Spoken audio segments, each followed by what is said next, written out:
Hey, welcome back to the Big Ranch Show. As always, thank you for joining me. If you could, hit the subscribe button down below and the little bell out beside it. That way you don't miss anything from here at the Big Ranch Show.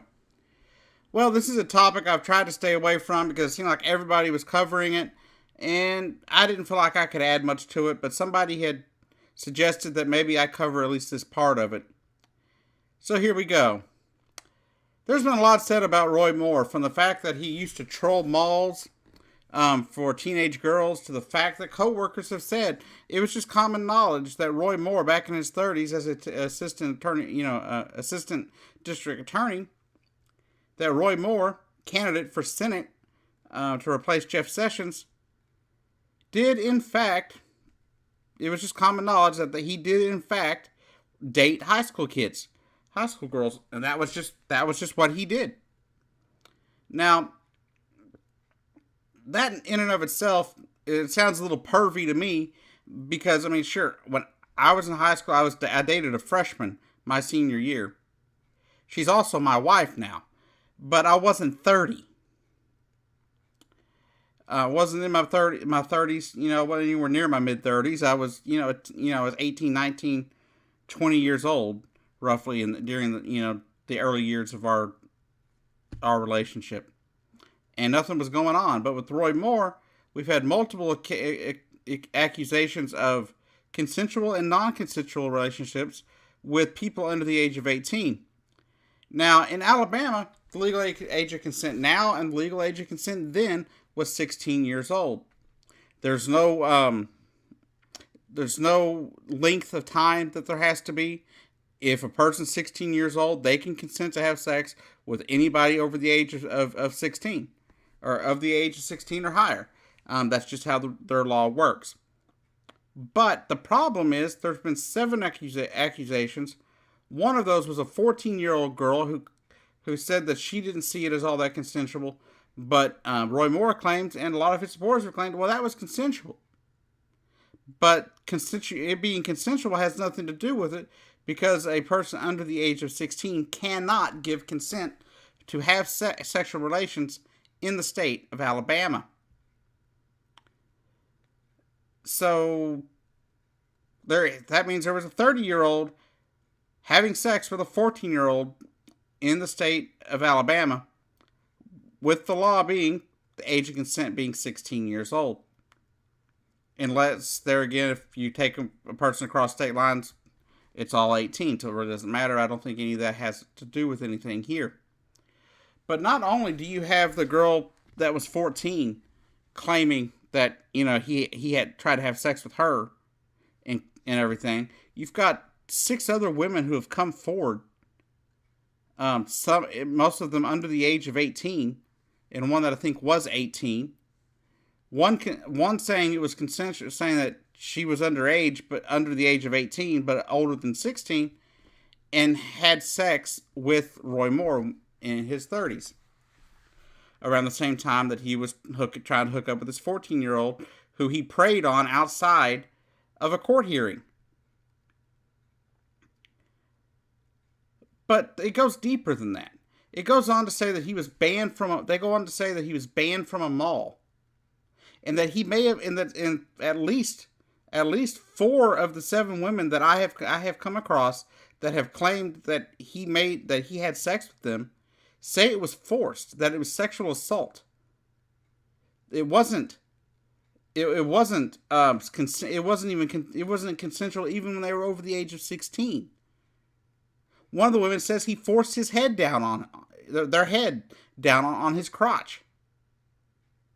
And I know this video is not going to get any advertisement, so let's be blunt here. He tried to force these women to give him oral sex. He forced women to have sex with him. And people want him to be senator. And not just anybody wants this man to be senator. Christian evangelicals want him to be senator. They think it would be so evil for a Democrat to be president that they would support a pedophile as senator. He's even told the story himself about how he met his wife. When she was about 15 years old, he found her while he was at an event at a community college involving teenage girls that he was trolling. He was trolling for dates. And he met this woman. He couldn't forget her first name. Couldn't remember her last name, but he remembered her first name. And later on, he found her. Now, he apparently didn't rape this one. It wasn't sexual assault. But it goes to show you that, indeed, he did troll for minors. He admits it himself. So, people, this guy is a pervert. He was 30 years old, preying on teenage girls. He found one outside, a 14-year-old outside of a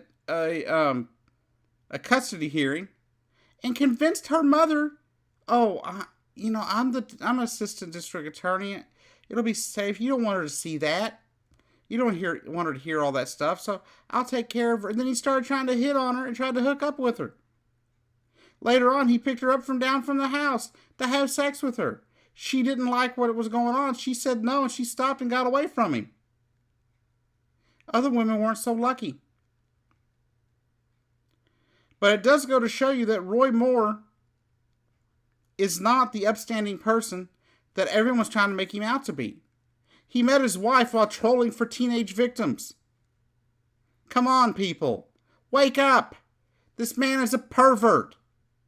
You were going to send a rapist and a pedophile to Congress, all for the fact that you don't like Democrats. Well, you know something? There's a lot of things out there worse than a Democrat, and I think a pedophile is one of those things. And trust me, if I came across a Democrat that I supported, and it turned out they were a pedophile, an active pedophile, who had been out, who had actually trolled for teenagers and other underage girls, and forced them to have sex with him, I would no longer support him. Like, I despise Ted Cruz because I voted for him at one point, and Ted Cruz turned on everything that he said in his campaign. There's a lot of things he said he'd do better, and he didn't do it.